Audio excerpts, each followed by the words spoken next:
Aloha folks and welcome to today's video. Today is January 3rd, 2022, and tomorrow's my birthday. So for my birthday, you get yesterday's video today. Hey, at least you get a video. Yesterday was the new moon in Capricorn. Here's the chart. We've got the sun and the moon, and they're making a nice trine to Uranus, who's making a nice square to Saturn, who's making a nice sextile to Mars. And this aspect, which has been going on for quite some time, is really being highlighted once again by this moon, and I'll get right to it. So Saturn square Uranus, this big planet transit has been going on. It started in 2022 and it ends next year. Did I just say it started in 2022? It started in 2020 and it ends next year. It's a 4-year transit. 2020, 2021, 2022, 2023, 4-year transit. Holy cow. So what is this transit and what does it mean? Because I know you can see it in the real world. What the transit is it's the squaring off. Yeah, like squaring off between the impulse to be fully in the moment and to act now, squaring off with the pressure to look ahead. The pressure to look ahead, squaring off with the impulse to act now. I need to take the vaccine right now, even though there are not 50-year tests. I need to not take the vaccine now because there aren't 50-year tests. The need to act now, squaring off with the pressure to look forward.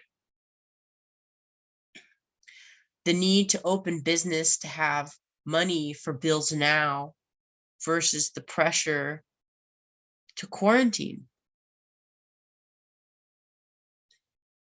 Those are Saturn square Uranus examples with regard to the pressure to look forward and to act based on what's coming versus the impulse to be fully present in the now and to act based on what's happening only right now.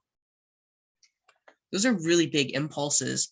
And classically, it's very challenging to integrate the two.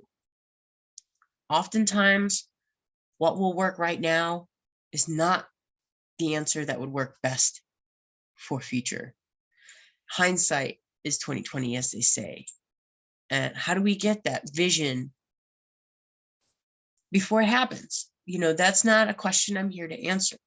But what I am here to say is that what this transit is saying is that those two can meet a degree of reconciliation if you are keeping your eye on the prize, in the sense that you're keeping your eye on Mars. And why am I saying that? Well, I'm saying that because of the way that this is configured, right? All right, so we got Mars over here. Okay, Mars is making this nice. All right, so Mars, even though it's not a classic aspect, Mars is making an inconjunct with Uranus. So I know it's not a classic aspect, and all my Hellenistic lovers are going to get a little cranky, but hear me out. What an inconjunct is it's two planets roughly 150 degrees apart. Basically, they're considered to be not configured to each other, meaning they cannot see each other. That means that you would need to work with somebody that you can't hear or see. And yet, even though you can't hear or see this person, the results of their work affect yours, and the results of your work affect theirs. And if you two can't figure out how to work together without seeing each other, the whole ship is going to sink. It's not a pretty sounding picture, but that's what Saturn is doing in this configuration that I just had pulled up. Saturn is the mediator, which isn't very nice because most people don't like Saturn as a mediator. He's kind of a dick. So, because all he cares about is the future, right? There he is. But he's the mediator right now between Mars and Uranus. And he's saying, we can actually reconcile the need for preparing and planning for the future, and the need to be in the now, so long as we have our eyes on the prize. We need to keep our eyes on the prize. Right now, our eyes on the prize is Mars. What is Mars? Mars is the need to achieve.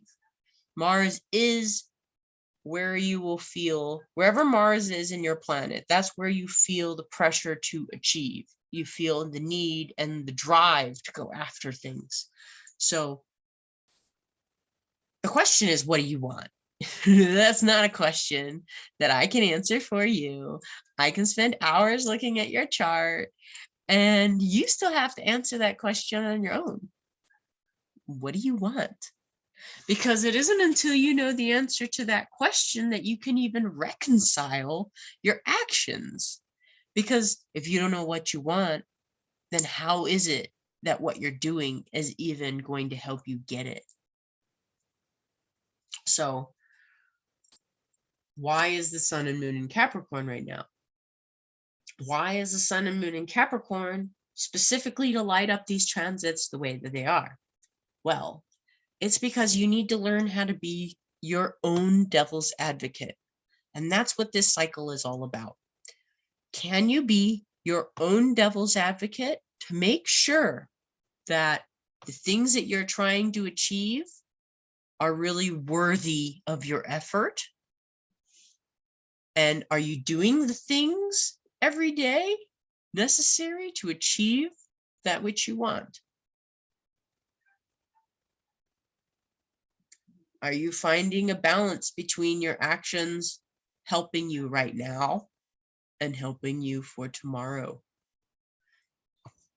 Those are all the questions that this new moon is having me bring up. So I hope you can answer those questions in your own time. And if you need help figuring out what you want, just remember, you can always start by figuring out what you don't. Mahalo. And happy birthday to me.